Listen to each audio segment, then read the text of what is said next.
Alô, amigos, um abraço. Estamos aqui na apresentação de mais um programa Conversa com Batalha. Este encontro de todos os sábados a partir das 13 horas aqui na sua TV Atalaia. Olha, meus amigos, este final de semana é um final de semana muito importante para a vida do Brasil.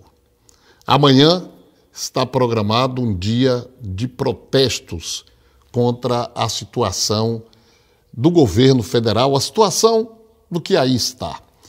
Nós tivemos esse mesmo protesto em março deste ano e em todo o Brasil cerca de 2 milhões de brasileiros estiveram nas ruas protestando contra essa situação que não deve perdurar, nem pode continuar perdurando por muito tempo.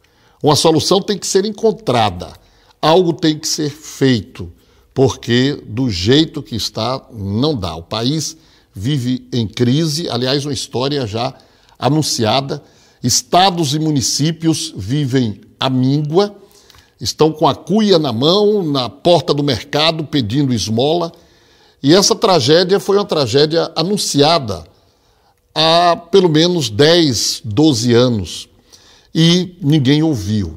Os senhores estão lembrados que em 2004 nós tivemos um encontro aqui no Yacht Clube de Aracaju, aliás, que a história política de Aracaju e de Sergipe não mais irá registrar, onde naquele dia, uma tarde, no Yacht Clube de Aracaju, em o mesmo palanque, estavam o então governador João Alves Filho, o então prefeito Marcelo Deda, Jackson Barreto, que era deputado federal, Albano Franco, José Eduardo Dutra, todas as lideranças somadas com um objetivo, uma reforma tributária que naquela época foi dado o nome de uma reforma tributária justa. Na mesma época, nós tivemos aqui em um dos nossos hotéis uma reunião onde o governador João Alves recebeu todos os governadores do Nordeste, mais o então governador de Minas, Aécio Neves, e o hoje detento José Disseu, que na época era a eminência parda do país, era quem mandava no país, juntamente com o presidente Lula. E se tratou de discutir uma reforma tributária que, se não fosse feita naquela época, deixaria os estados e os municípios em situação vexatória como eles estão hoje. Ninguém ouviu. Aos poucos, cada governador foi pegando o seu bonezinho e foi caminhando para um lado e terminaram deixando o negão a ver navios. E isto lhe valeu uma perseguição pessoal, valeu também uma perseguição ao governo do Estado por parte do ex-presidente da República, o Lula. Só que aquilo que João Alves, aquela pedra que ele cantava, aconteceu. Estados e municípios à míngua. O governo do Estado teve que parcelar os salários em 2 vezes. Foi por prazer? Claro que não foi, que nenhum governante quer ver os seus servidores insatisfeitos. Essa semana o vice-governador Belivaldo Chagas já disse que provavelmente em setembro a situação será a mesma. A prefeitura não dividiu, mas teve que também que parcelar por secretarias. Um gigante do nosso país, como é o Rio Grande do Sul, teve que parcelar os salários em 3 vezes. Então hoje, mais de 5.600 municípios sofrem aquilo que já era dito há mais de 10 anos. E amanhã, a população brasileira irá às ruas. A presidente Dilma tem hoje o pior índice de aceitação dentre todos os presidentes da República. Fernando Collor, 10 dias antes de sofrer impeachment, tinha 65% de reprovação. Dilma, até a semana passada, ela tinha 71% de reprovação. Repito, um índice inédito na política nacional. E aí a população amanhã terá a oportunidade, aqui em Aracaju também, de dar o seu grito de protesto, de revolta, cobrar melhorias em todas as áreas do país, principalmente na situação econômica e financeira. Mas no programa de hoje nós iremos conversar daqui a pouco com o Carlos Augusto Monteiro, que é o presidente da OAB. A OAB moveu gestões durante os últimos dias, junto à Secretaria de Segurança Pública, junto à Polícia Militar, devido ao caos que se implantou na segurança em nosso estado no que diz respeito à superlotação de delegacias, superlotação de presídios, o que deixa toda uma população em polvorosa. Então, daqui a pouco, logo depois dos comerciais, Carlos Augusto Monteiro Nascimento, o presidente da OAB. As pessoas descobriram lá atrás que precisavam unir forças. Perceberam que o rico dinheirinho do seu trabalho poderia ficar mais forte se somassem suas economias para multiplicar recursos e realizar seus projetos. A Unicred Aracaju presta todos os serviços bancários. E melhor, os lucros retornam para o seu bolso. Na Unicred, você é o dono do banco. Agora, a Unicred completa 15 anos de Sergipe. Pertinho de você, na Avenida Francisco Porto, 45. Ok, voltamos então aqui com o programa Conversa com Batalha em nome da Unicred, que é mais do que um banco. A Unicred é a sua cooperativa de crédito com vantagens especiais nas linhas de financiamento. Faça uma visita hoje mesmo à Unicred, Avenida Francisco Porto, número 45. Conforme nós anunciamos aqui na abertura do programa, vamos conversar com o presidente da OAB, Carlos Augusto Monteiro Nascimento, que realiza um excelente trabalho, mudou a imagem da OAB nas suas duas gestões, está próximo a uma eleição onde ele poderia ainda ser candidato. Nós vamos também abordar isso aqui no programa, mas vamos começar conversando com ele exatamente sobre essa situação dos últimos dias, das últimas semanas, que Aracaju e o estado de Sergipe presencia, vive, que é a insegurança que nós estamos vivendo, que são os barris de pólvora que estão aí nas delegacias e também nos nossos presídios. Presidente, boa tarde. Boa tarde. Boa tarde. Satisfação recebê-lo aqui no nosso programa, aqui pela TV Atalaia, presidente. A gente fica até assim meio cheio de dedo para trazer um convidado aqui sábado à tarde, né, que é a hora já da descontração do final de semana, mas são assuntos importantíssimos que nós apresentamos para o público telespectador. Presidente, como é que foram essas 2 semanas da OAB, os motins em delegacias, como é que a OAB trabalhou em cima deste problema? Batalha, o tema da superlotação carcerária já é altamente debatido, discutido e de conhecimento de todos. A ordem há mais de meses, há mais de anos, se debruça sobre a matéria, especialmente fazendo visitações a presídios e delegacias, verificando o ambiente altamente insalubre, uma má alimentação, a má acomodação, condições sub-humanas, que acaba agredindo não só aos presos propriamente ditos, mas todos aqueles que fazem um sistema prisional.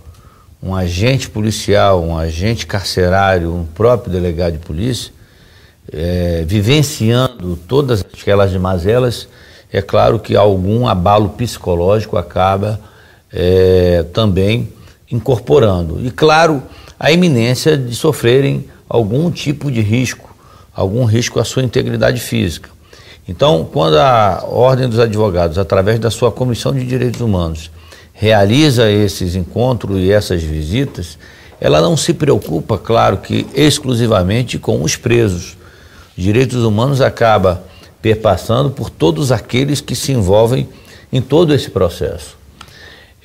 Como visto na semana passada, nós tivemos esse início de rebelião nas delegacias, o que já era visto em penitenciárias, porém, por conta da superlotação das delegacias metropolitanas, é claro que esse ambiente de tensão, agravado ainda com o impedimento das visitações, isso já havia sido pré-anunciado pela própria Comissão de Direitos Humanos, que em alguns momentos acaba sendo mal vista, mal interpretada por algumas pessoas, mas acabou ocorrendo todo aquele imbróglio que passou a transferir essa preocupação não só aqueles que fazem o sistema, mas os vizinhos, as pessoas que acabam de alguma forma, os familiares, a sociedade de uma maneira geral ficou muito preocupada com aquele tipo de ocorrência. Nós estivemos participando de encontros com o secretário de Segurança Pública, também fizemos uma visita ao secretário de Justiça, claro, levando a preocupação da ordem, denunciando todas essas mazelas, mas de uma forma muito especial solicitar uma atenção bem especial para que formemos um comitê, uma comissão, um grupo de trabalho, um fórum de debates em que se apresente metas, planos de trabalho para que de forma objetiva tenhamos um escalonamento ao menos para a minimização inicial, mas que em curto ou médio prazo tenhamos a solução para o problema. Presidente, quando o senhor fala que solicitou que haja um escalonamento, é preciso que haja também uma certa urgência nas medidas em função de que nós estamos convivendo. São celas que, por exemplo, e olha que eu não sou, quem acompanha o nosso programa sabe muito bem, eu não sou de estar passando a mão na cabeça de marginal. Eu acho que, como diz o colega Bareta aqui da TV Atalaia, a cana tem que ser dura mesmo, mas também a condição subhumana eu não admito. Celas para 4, recebendo 20 detentos e daí por diante. Só que não se pode demorar, né? As delegacias que aí estão, algumas delas, principalmente a 2ª, a 4ª e outras, todas as delegacias não possuem nem mesmo a condição de segurança. As televisões mostraram, a TV Atalaia mostrou aqui, os detentos balançando ali a grade, eles quebram, fogem a qualquer momento. Além da promiscuidade, da falta de zelo com a saúde de uma maneira geral. Então não é coisa que governos estejam pensando, vou projetar, vou estudar. Essas ações são para ontem, né, presidente? Com certeza. Claro que há um risco também da saúde, não só os detentos, mas também todos aqueles que fazem o sistema, como disse. A preocupação ela é cada vez maior. Não podemos perder de vista que há também um movimento muito forte que encontra amparo na sociedade, que é a questão da redução da maioridade penal. A ordem já vem se manifestando várias vezes que é radicalmente contra, também por isso, porque nós estamos vivenciando todo esse caos, toda esse tumulto, esse abarroamento, esse colapso no sistema penitenciário. Imagine se os nossos adolescentes de 18 que passarem a ser penalizados a partir dos 16 anos, aonde é que estarão? Para onde irão com tanta prisão? Então, claro que o problema é muito maior, é um problema social, é um problema que passa também pela educação, passa por uma política pública que realmente gere investimentos, dirija investimentos para uma política em favor da criança e o adolescente, para os abrigos, para os IPs da vida. Verificamos que efetivamente isso não é tornado realidade. E um detalhe, agora há pouco foi suspensa a interdição do Copecan, mesmo se sabendo que as obras que haviam dado origem a todos os problemas que deram origem à interdição, essas obras elas não foram efetivamente realizadas. Essa suspensão da interdição, ela veio à tona basicamente por conta do problema das delegacias, mas ainda não existe nada ruim que não possa ficar pior, porque nessas visitações da Comissão de Direitos Humanos há uma propositura da comissão para que o Conselho Seccional delibere para o ajuizamento de uma ação civil pública para a interdição das delegacias. Então vejam só como isso poderá ainda ser pior se essas delegacias forem efetivamente interditadas. Precisamos parar, raciocinar, ter muita sensibilidade de todas as partes, inclusive da própria ordem, porque não podemos provocar um colapso que, na verdade, prejudicará toda a sociedade de uma maneira geral, mas é claro que não podemos mais protelar esse problema, sob pena daquelas pessoas que cometam um crime por alguma fatalidade, algum infortúnio da vida, que todos nós estamos passíveis, e nos depararmos de chegarmos a uma delegacia, sermos presos e ficarmos juntos, encarcerados, com 30, 40, 50 pessoas de alta periculosidade. É isso aí que eu defendo. Eu acho essa questão da maioridade penal um assunto muito discutível.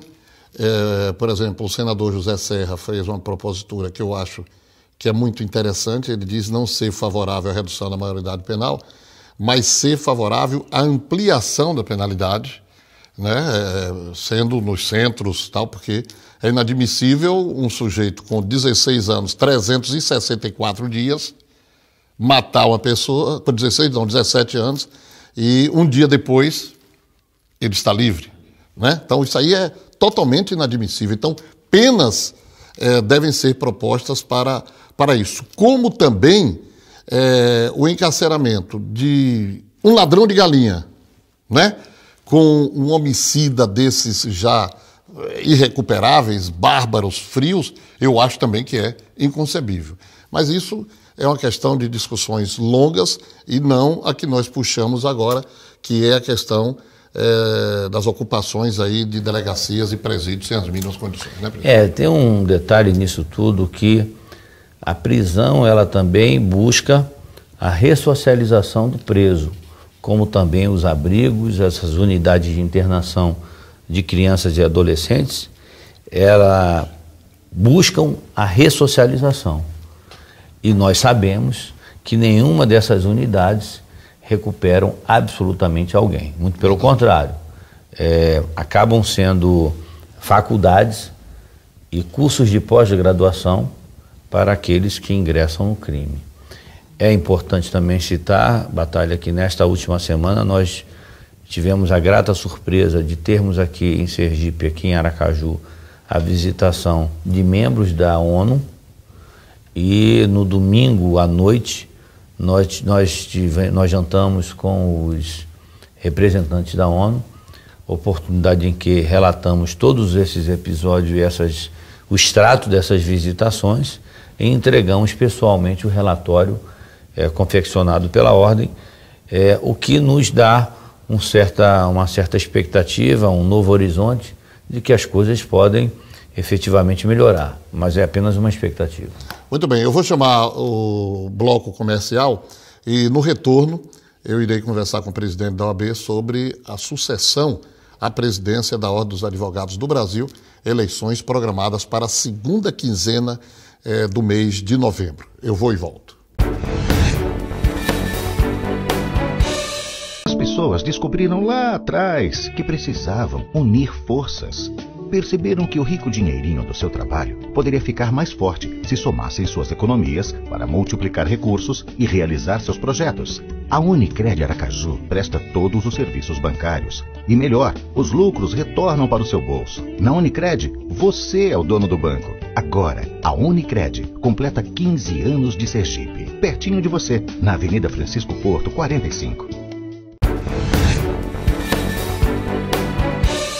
Ok, voltamos aqui em nome da Unicred, mais do que um banco, a sua cooperativa de crédito. Estamos conversando com o presidente da OAB, Carlos Augusto Monteiro Nascimento, aqui neste sábado no programa Conversa com Batalha. Lembrando que amanhã será um dia importantíssimo para o país. A população brasileira hoje tem voz e poderá ir às ruas se você acha que a situação não está boa, que a situação deve melhorar. Então, a conclamação aí que todos estão fazendo para este dia de protesto, de reivindicações amanhã em todo o Brasil. A OAB se posiciona, presidente, com relação a essa situação do país no momento? Muito. Ela se preocupa muito. Nós, não só na seccional, mas em todas as seccionais, através do Colégio de Presidentes, nós mantemos contato todos os dias e a Ordem sempre se posiciona muito fortemente em relação ao atual estágio de coisas. Essa crise que passa ao país preocupa a todos, e é claro que essa onda de corrupção, essa onda de crises institucionais, ela acaba gerando uma insegurança em todos os brasileiros, mas esse posicionamento ele é institucional, de natureza imparcial e sendo política, mas não sendo partidária. Então nós nos preocupamos muito disso. Esses movimentos sociais, essas passeatas, ela também gera uma certa preocupação na Ordem, na medida em que todos podem interpretar que a Ordem esteja de um lado A ou de um lado B. As nossas campanhas, elas são capitaneadas pela própria Ordem.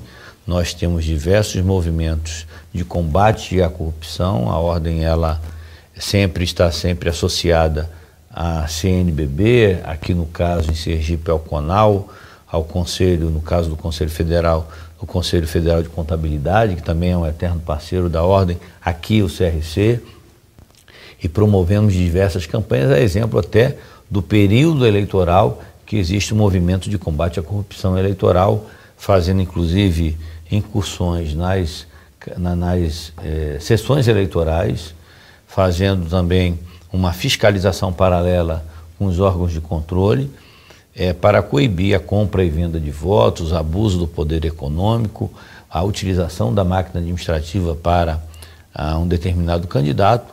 Portanto, a Ordem, ela, até pela própria determinação do seu estatuto, que determina a defesa da Constituição Federal, do Estado Democrático de Direito, a Ordem, ela se posiciona sim, mas capitaneando algumas ações, como também já foi na lei do Ficha Limpa, como foi capitã dessa campanha em favor da lei da Ficha Limpa, agora também da questão da reforma política, buscando que inexista o financiamento privado, defendendo o financiamento público, mas esses movimentos de rua sempre tem uma placa aqui, tem uma faixa ali, e a Ordem se preocupa muito de uma fotografia estar levantando alguma bandeira partidária.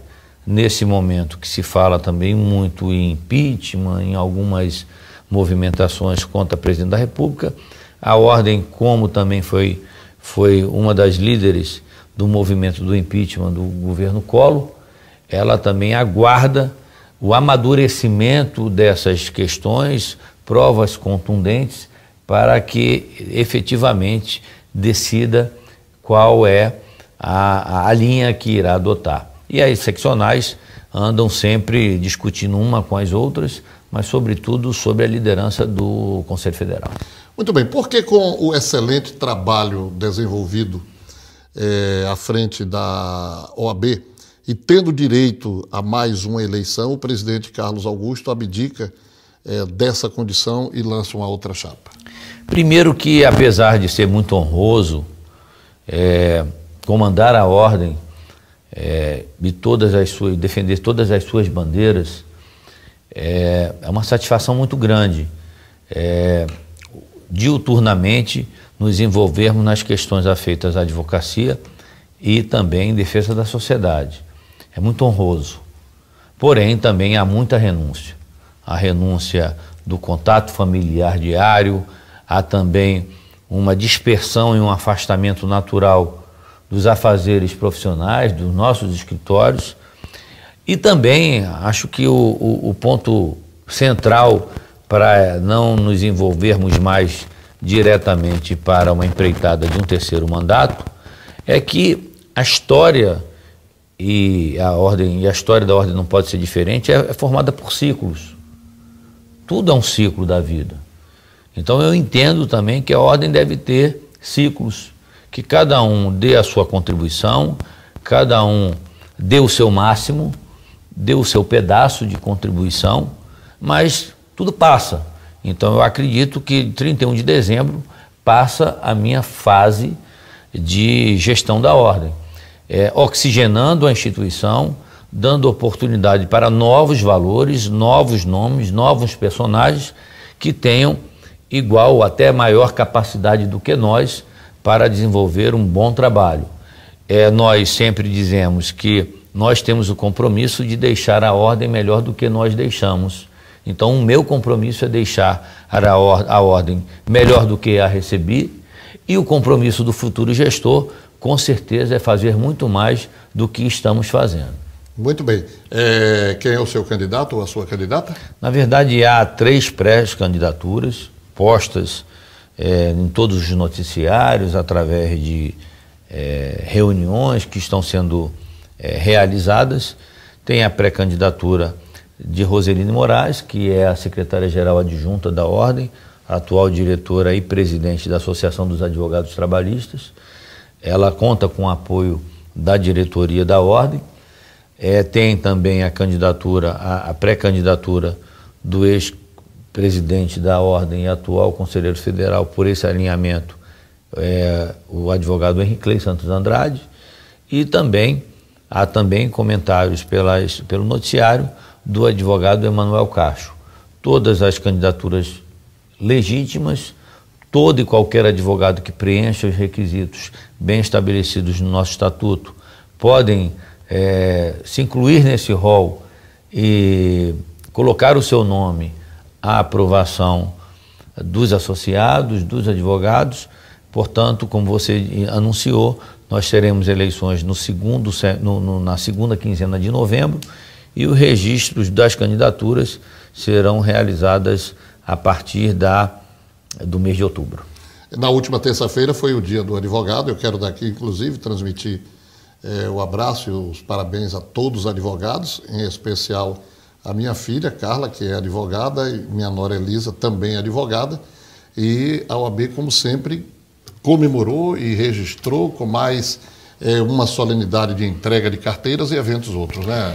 Nós marcamos o mês de agosto, não somente o dia do advogado na terça-feira, mas todo o mês de agosto. Nós começamos com a Corrida dos Advogados no dia 1º de agosto. Nós, depois, na quinta-feira, que antecedeu o dia dos advogados, nós trouxemos Carlos Ponce, que é um professor mestre de Alagoas, para dar um curso sobre oratória.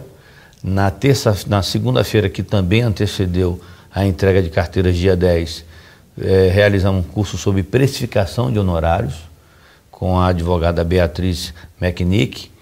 Na terça-feira tivemos uma grande festa em homenagem ao Dia do Advogado e aos 80 anos da Ordem, que também é celebrado neste ano, em que foram condecorados os ex-conselheiros federais. O professor Gilberto Ochoa também foi homenageado com a comenda Leonardo Leite, e também procedemos à entrega de carteiras a quase uma centena de advogados. Na noite de ontem, nós tivemos o Luau dos Advogados, um grande momento de integração, de confraternização dos advogados com a banda Batifum, e confesso a você que eu estou aqui meio ressacado, porque a festa de ontem foi muito boa. Mas é uma turma que gosta de festa, né?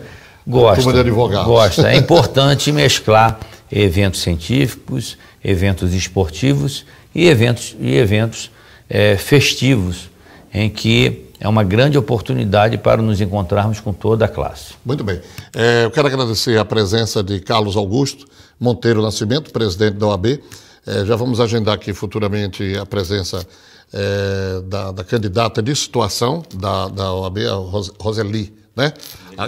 Roseline, aqui no nosso programa. E muito obrigado, viu, presidente? Eu agradeço mais uma vez o espaço. Parabéns pelas suas gestões. E muito obrigado, e transmito aqui um abraço a todos os advogados e toda a sociedade aracajuana. Muito bem, chegamos ao final do programa Conversa com Batalha, neste sábado. Muito obrigado pela audiência. Estaremos de volta, com fé em Deus, no próximo sábado, a partir das 13 horas. Um abraço e até lá.